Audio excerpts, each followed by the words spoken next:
Astral limited. Astral limited कंपनीने सोमवारी share बाजार बंद झाल्यानंतर आपले निकाल जाहीर केले. कंपनीने सांगितले की आर्थिक वर्ष 2026च्या पहिल्या तिमाहीत कंपनीचा नफा 32.7% घसरून 120.4 कोटींवरून 81 कोटींवर आला आहे. कंपनीचे उत्पन्न 1.6% घसरून 1361.2 कोटींवर आले, जे मागील वर्षी याच तिमाहीत 1383.6 कोटी होते. कंपनी त्याचबरोबर 120 कोटींमध्ये नेक्सले लॉन्ग केममधील 80% हिस्सा विकत घेणार आहे. सोमवारी कंपनीचा शेअर 0.34% वाढीसह 1380.50 रुपयांच्या पातळीवर बंद झाला आहे. अदानी एंटरप्राइजेस. कंपनीने शेअर बाजार बंद झाल्यानंतर माहिती दिली आहे की तिच्या होरिझॉन एरिओ सोल्युशन या सबसिडियरीमार्फत तिने एंडामेर टेक्निक्समधील 100% हिस्सा विकत घेतला आहे.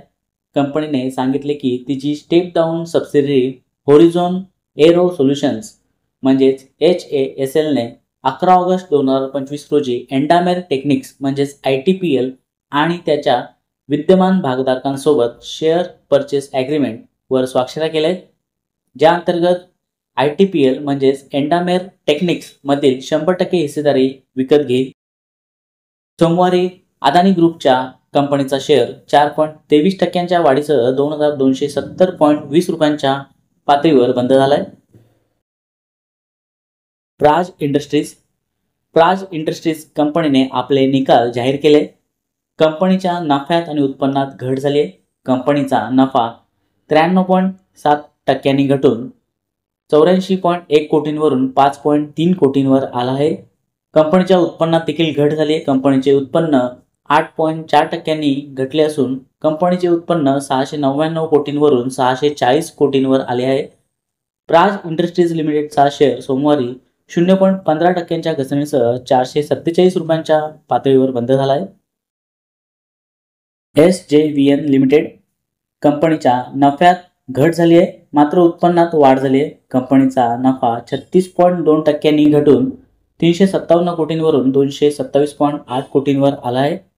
मात्र कंपनीच्या उत्पन्नात वाढ झाली असून कंपनीचे उत्पन्न 5.4% वाढले असून कंपनीचे उत्पन्न 870.4 कोटींवरून 917.5 कोटींवर पोहोचले आहे. Travel food services. कंपनीच्या नफ्यात आणि उत्पन्नात वाढ झाली आहे. कंपनीचा नफा 18.3% वाढला असून कंपनीचा नफा 68.5 कोटींवरून 81 कोटींवर पोहोचला आहे.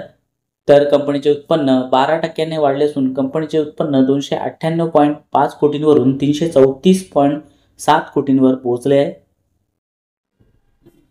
Rolex rings. कंपनीच्या नफ्यात आणि उत्पन्नात घट झाली आहे. कंपनीचा नफा 1.5% घसरून 49.9 कोटींवरून 49.2 कोटींवर आला आहे.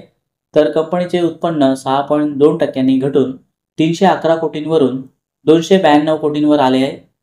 सोमवारी कंपनीचा शेअर 2.40% घसरणीसह 1380.50 रुपयांच्या पातळीवर बंद झाला आहे. Dollar industries. कंपनीच्या नफ्यात आणि उत्पन्नात वाढ झाली आहे. कंपनीचा नफा 39.2% वाढून 15.3 कोटींवरून 21.3 कोटींवर पोहोचला आहे. तर कंपनीचे उत्पन्न 19.6% वाढून 337.7 कोटींवरून 399 कोटींवर पोहोचले आहे. KNR constructions. कंपनीच्या नफ्यात आणि उत्पन्नात घट झाली आहे. कंपनीचा नफा 28.5% घटून 173 कोटींवरून 123 कोटींवर आला आहे. तर कंपनीचे उत्पन्न 37.8% घटून 985 कोटींवरून 613 कोटींवर आले आहे. सॅन्सेरा इंजिनिअरिंग. कंपनीच्या नफ्यात आणि उत्पन्नात वाढ झाली आहे. कंपनीचा नफा 25.5% वाढून 49.6 कोटींवरून 62.2 कोटींवर पोहोचला आहे. तसेच कंपनीचे उत्पन्न 3% वाढून 744 कोटींवरून 766 कोटींवर गेले आहे. मेडी असिस्ट हेल्थकेअर सर्व्हिसेसमध्ये promoter entity Bessemer India block डीलद्वारे कंपनीतील आपला सुमारे 4% हिस्सा विकू शकते. या डीलसाठी फ्लोअर प्राइस प्रति शेअर 507 ठरवण्यात आला आहे, जो सध्याच्या मार्केट प्राइसपेक्षा 4% डिस्काउंट आहे. या ब्लॉक डीलचे एकूण मूल्य 560 कोटी असेल आणि या डीलसाठी IIFL ब्रोकर म्हणून काम करेल. शेअर मार्केटमधील अशाच ताज्या अपडेट्ससाठी चॅनलला लाईक करा आणि सबस्क्राईब करा. धन्यवाद.